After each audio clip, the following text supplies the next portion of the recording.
Howdy!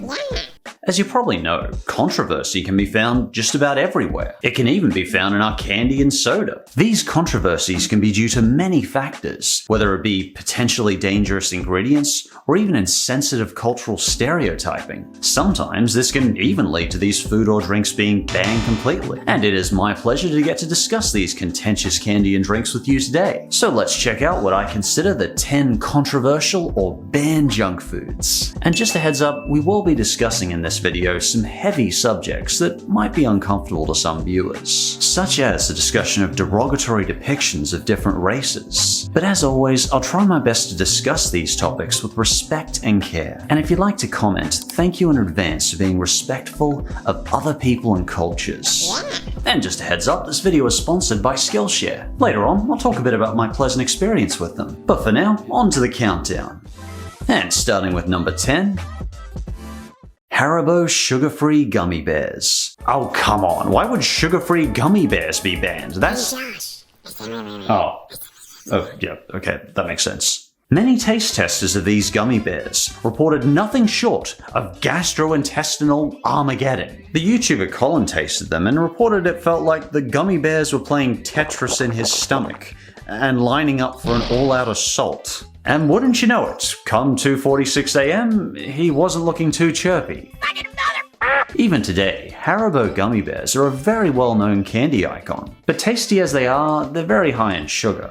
And if you're anything like me, you try and watch your sugar intake a bit. So when I first heard these sugar-free gummy bears were released, I thought, wow, finally, people can eat these candy and not have to worry about their waistlines so much. But, as you might have guessed, there was one small problem. Rather, a pretty catastrophic problem. You see, Haribo decided to sweeten these sugar-free gummy bears with Lycocin. And unfortunately, Lycocin can have a powerful laxative effect. In fact, researchers determined that a mere 40 grams of Lycocin was enough to cause gastrointestinal distress in adults, and only 25 grams was needed to do the same thing to kids. And wouldn't you know it, one bag of Haribo sugar-free gummy bears had enough Lycocin to have this effect several times over. When Colin had his bag, he reported it took about 45 minutes for all hell to break loose. But how did they taste? Was it worth it? Well, Colin's first comment when eating them is that they were a bit chewy, but given he ate a whole kilo of them, they kinda tasted that bad. Bro Bible, on the other hand, rated them as about a 5 out of 10. He reported it having that soft, sweet, fruity taste that you'd expect from a gummy bear. I taste delicious. So basically, it did taste like the real thing. However, he also reported that after 20 of these, all hell broke loose. He rated his experience like nothing he ever imagined possible. He said he'd previously had food poisoning from shellfish that was like a skip in the park compared to the current horrors that were going on in his stomach. Uh-oh! He then detailed several paragraphs of the nightmarish many hours of flatulence that followed. But in the name of good taste, I'm gonna leave it at that. I think you get the idea. And there are many reviews for your viewing pleasure of the carefully and vividly recounted experiences of what these gummy bears did to their derrieres. And for number 9, the candy cigarette, aka fads. Cheapest. Believe it or not, there was a time when these imitation Def Sticks were everywhere. I even remember eating these candies as a kid multiple times. So what's the first offensive thing about these? Well, the taste. They tasted like overly sweet and chalky hard candies and were plain and boring to look at. But I imagine the biggest controversy here is pretty obvious. Many people were concerned about these candies teaching kids to smoke. But there was a time when it was perfectly normal to see a kid puffing on a candy cigarette. What disturbed me the most though was, despite these hard candies looking boring and tasting like garbage, they were really popular and loved by many kids. Basically all the friends I talked to remembered having these as kids. I still remember that overly sweet, chalky, unpleasant taste as I put the candy cigarette in. Ugh. Here in Australia anyway, they were called fads at the time. Funny name, isn't it? It's almost like they missed the G and hit the D, otherwise they wouldn't be legally allowed to sell them. No, wait, that was meant to be a joke, I didn't make... They actually called them the FG word, Jeebus. There is something just so feral about a pack of candy cigarettes with a depiction of kids running towards that word. And sadly, the deeper I researched these things, the more disturbing it got.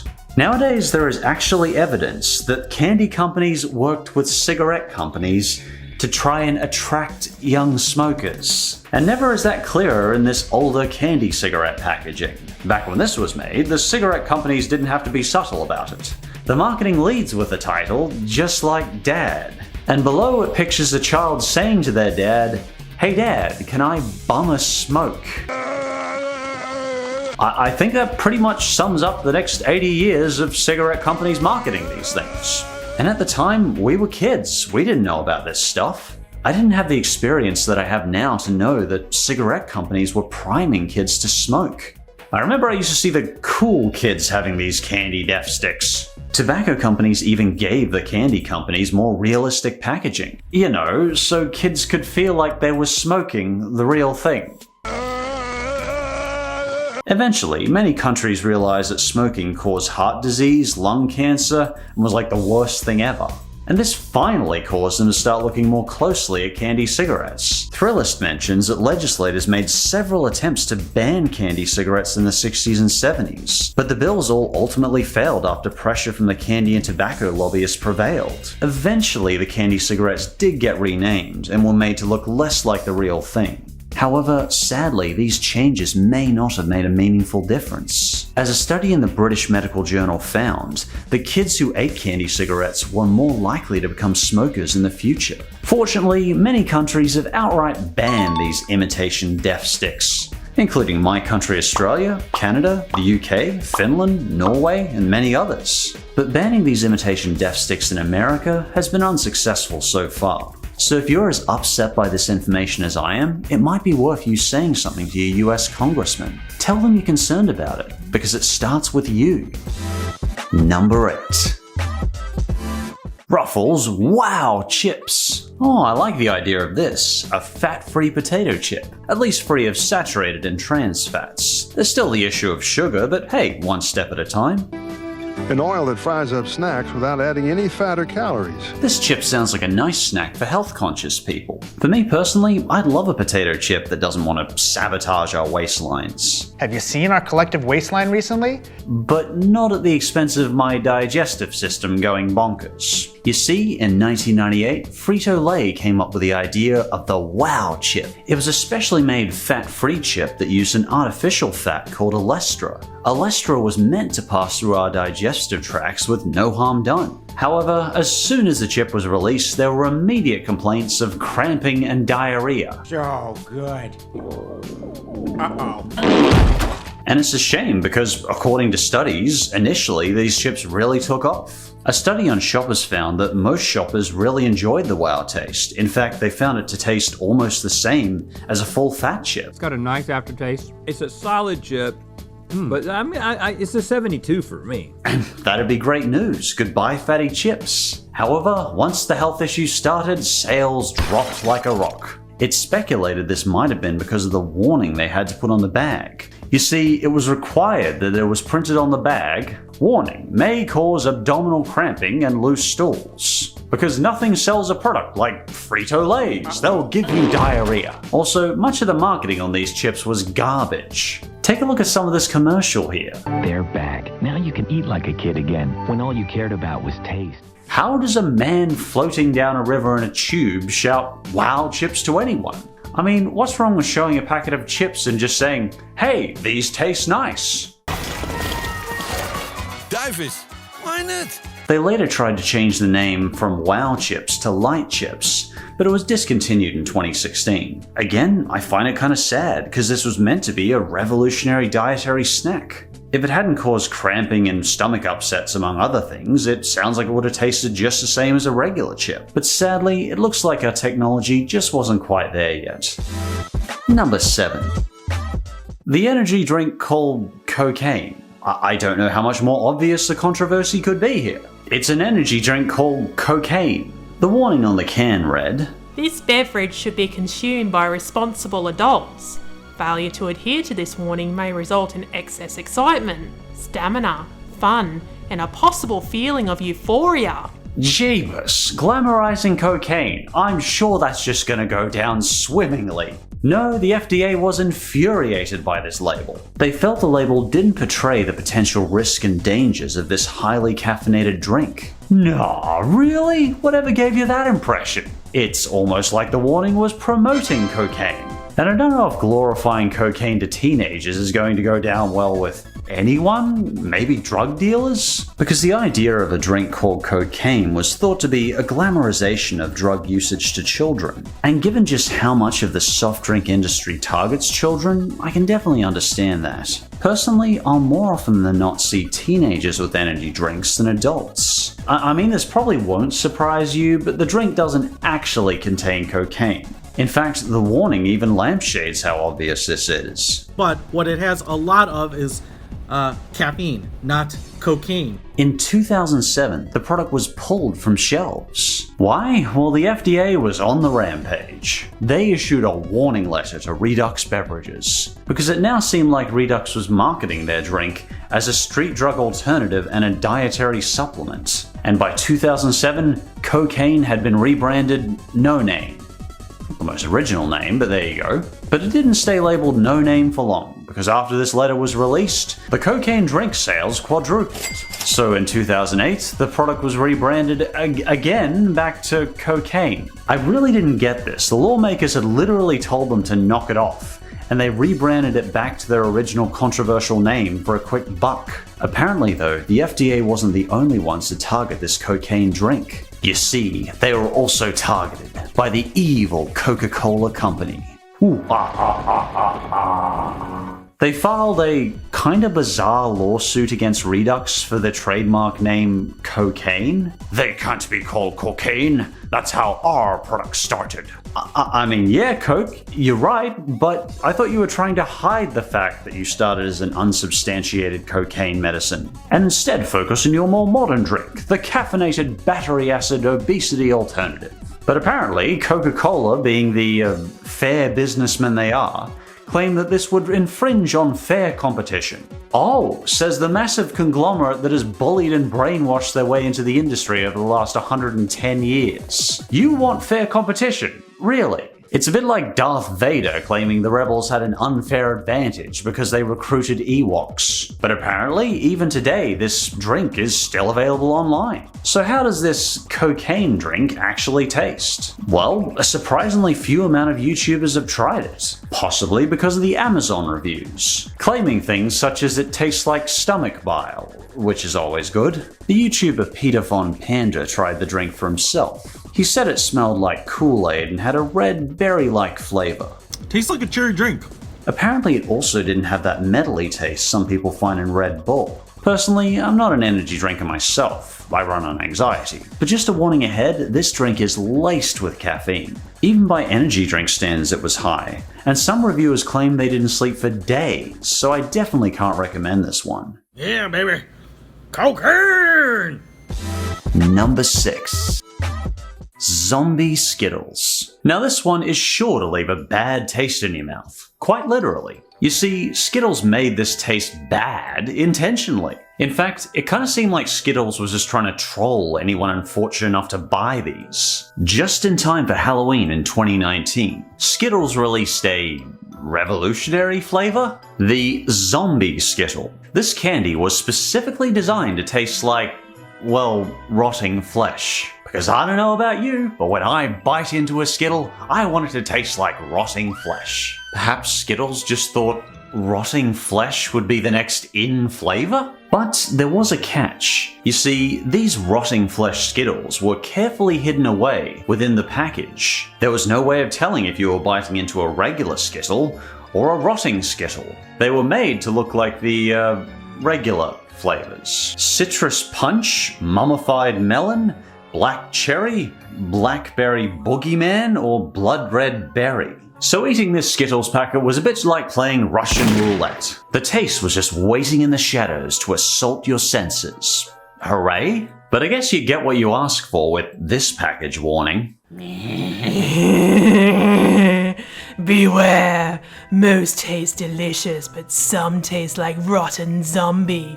Dare to try? But for the sake of curiosity, how do these rotting flesh Skittles actually taste? Well, as you might expect, the flavor varies from person to person. It's like cat piss.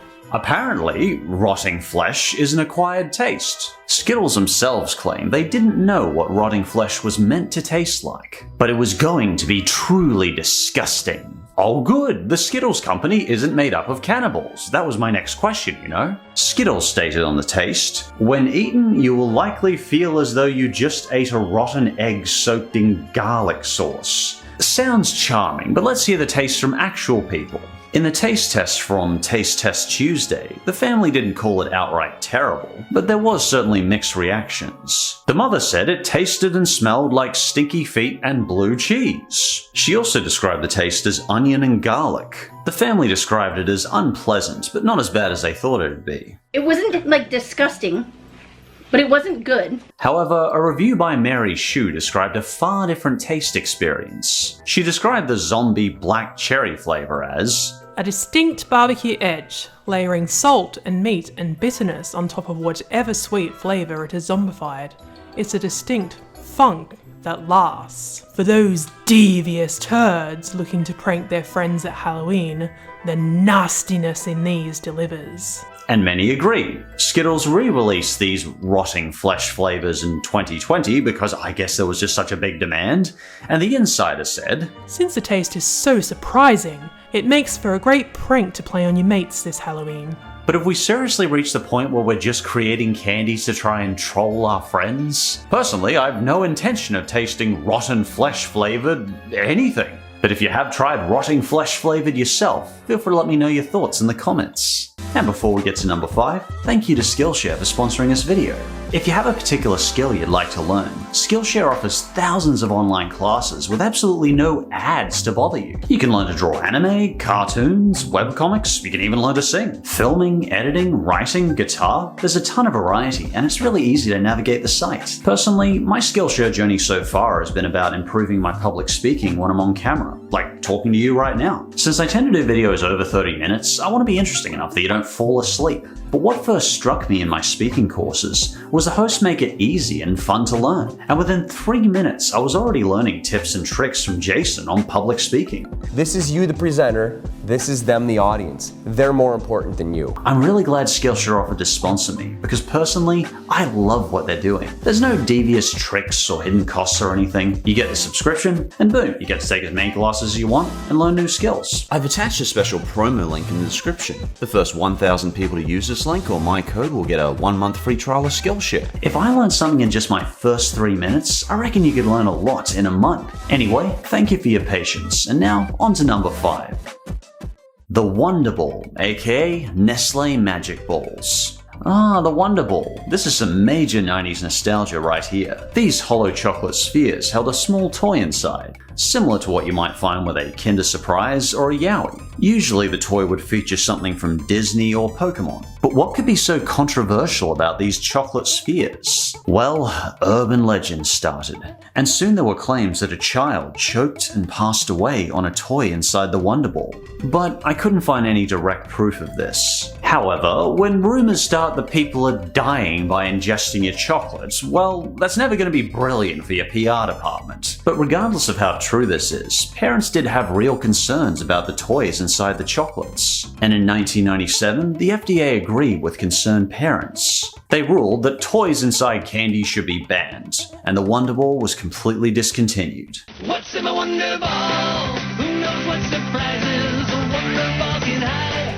But interestingly, in the year 2000 the Wonder Ball was re-released, but instead with a candy filling instead of a toy. This bypassed the controversy and many kids of the 2000s were delighted. But come 2004, they just got discontinued again. But apparently since Wonder Balls just can't stay dead, in 2016 they made yet another return. But this time it had yet another makeover. This time you got the Wonder Ball, a sheet of stickers, and a separate capsule with a prize inside.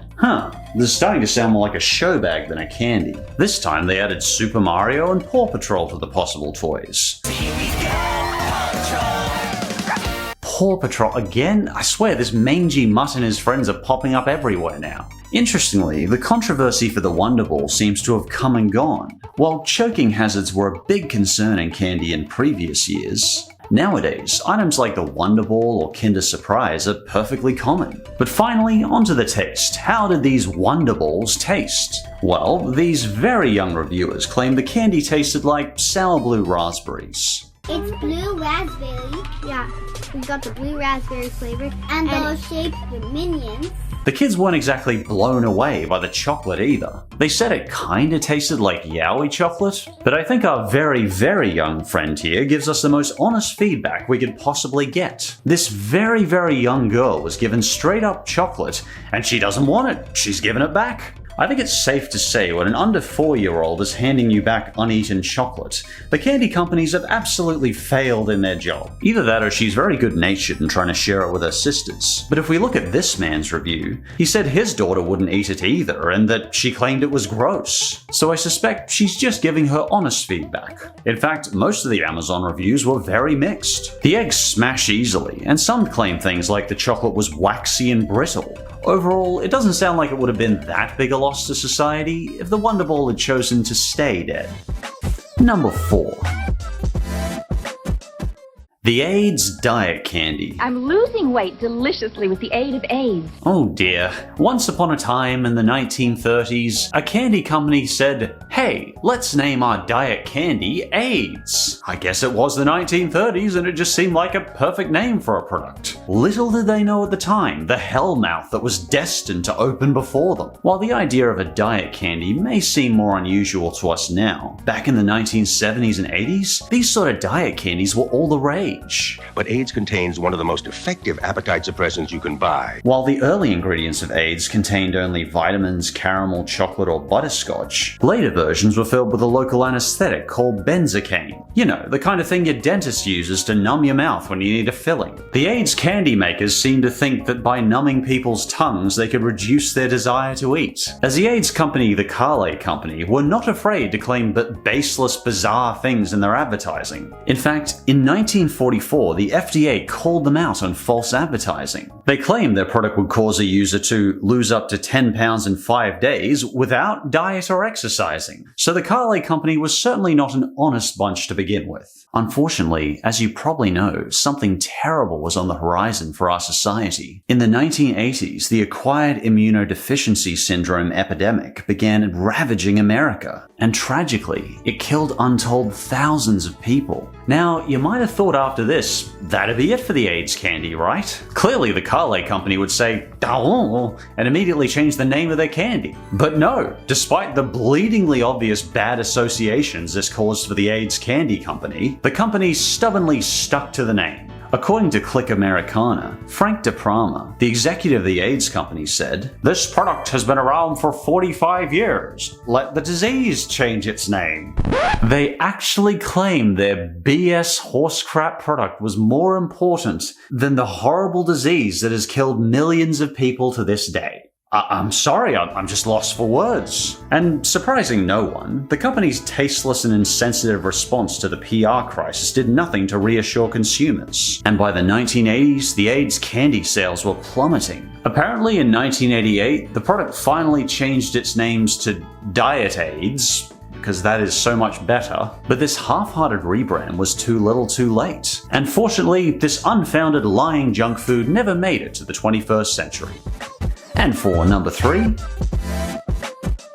Redskins and Chicos. Cheapers. I still remember often eating both of these as a kid. Chicos and Redskins disappearing is actually relatively recent. The Nestle Corporation, owner of Allen's, decided that these original two names did not express their brand values. Which is fair enough, I'm glad to hear that. I still remember Redskin candies back from my childhood, back when they were only 5 cents each. And these Redskin candies used to depict a Native American with bright red skin in a headdress. You see, the term Redskin was a racist term for Native Americans, while Chicos both translate to boy in Spanish. Spanish and are a derogatory term for Latin Americans. And Nestle announced that these names would be changed to better represent the inclusive nature of modern society. They said the decision was made to ensure nothing we do marginalizes our friends, neighbors, and colleagues. And personally, I respect that decision. Though notably, it did take them till 2020, till after the Black Lives Matter movement, to actually change the names. Sadly though, as you might have guessed, this decision caused outrage from some people. They claim that this rename was a sign of cancel culture or political correctness. Can they develop some new words to insult people? In fact, a small portion of people were so outraged that they started a petition to change the name back from Red Ripper to Redskin. They called the decision pathetic. One comment even claimed that this decision ruined their childhood. Really? This ruined your childhood? Really? But it's very important to note that only 46 people have signed it, and that's very good to see. So hopefully this is just a minority of very sheltered people rather than a majority. And hopefully they've gone on to do better things with their time. I certainly doubt many Native American or Latin Americans would be claiming cancel culture from this decision. They probably would have said, thank you for giving a crap. Because in a decision like this, I want to know what the affected culture thinks. And I think it's important to note as well, there were many Allens fans who appreciated this decision. Probably my favorite comment in response to the backlash was, "Great job, Allens. If the name of these candy don't offend your heritage, then it really shouldn't bother you that they are changing the name. Go be tone deaf elsewhere." Or the simple comment, "Good work, Allens." To the people up in arms, enjoy the privilege that the original name never upset you. But anyway, personally, I'm glad Chicos are renamed Cheekies and Redskins are renamed to Red Rippers. And if you do have comments on this controversy yourself, thank you again in advance for being respectful to other people and cultures. Number 2. The Four Loko, aka Blackout in a Can. That's a concerning nickname. Just a small disclaimer, I'm not a drinker myself, and I would never condone people drinking in excess. College in 2005. Some people remember it as a fun time of partying with a little study on the side. Personally, I didn't find it that fun myself, but I did go through with no friends, so maybe that was part of the reason. But Chris, Jason, and Jeff at Ohio University, they were big partiers. So they took it to the next step and fully manufactured a college party drink. You see, their fraternity basement had a party room. Here, they'd often experiment and create alcoholic drink blends. People worry so much about artificial colors and flavors, yet they don't worry about all this? Whatever. Caffeine and alcohol was a common favorite of theirs to combine, so they thought, why not turn it into a marketable soda? They used Thai energy drinks from a local Asian market and mixed them together with alcohol, which their friends were happy to buy at markup. Later, the three of them designed the prototype for the controversial Four Loko. It was originally marketed as an energy beer. It came in cherry and berry flavors and contained caffeine, guarana, and wormwood? Apparently it's a bitter ingredient used for strong alcohol. By later in 2008, the Four Loko was taking off. More flavors emerged, and the drink was widespread among hard-partying youths in America. Once again, you can probably guess where much of the controversy started here. Caffeine combined with alcohol tends to mask the effects of alcohol, basically causing a blackout of consumers' senses. Thus the name Blackout in a Can was born. Hooray. The drug combination was perfect to support teens to drink and party all night. It kept them wired for as long as they could stomach the beverage. Because of Four Loko, many university students across America were taken to underage drinking. Some even found themselves hospitalized after drinking too much of the Four Loko. Surprisingly though, Four Loko had been on the loose for 5 years before universities actually started banning the drink. Perhaps the final straw was at Rhode Island University. 9 students were hospitalized with near lethal blood alcohol levels. These range between 0.12 and 0.35, and in case you don't know, that's really bad. Luckily, no one was killed, although there were some serious close calls. Four Loko was making incidents like these far more frequent across America. Many universities even started issuing warnings. And if the drink wasn't outright banned, many universities would issue warnings to students about the dangers of Four Loko. By 2010, the FDA finally stepped in. Many liquor stores were urged to stop sales of the drink altogether. And eventually, by 2011, all this kerfuffle led to the FDA completely banning the sale of all caffeinated alcoholic drinks. Nowadays, your average liquor store probably won't stock caffeinated alcoholic drinks. But the golden question, how did Four Loko taste? Jeebus knows I'm not going to try it. But fortunately, Mike and Nagari's channel did a taste test themselves. They tasted the 2010 version and said it tasted like cough syrup mixed with battery acid. It tastes like cough syrup mixed with battery acid. Ha! Medicine and battery acid.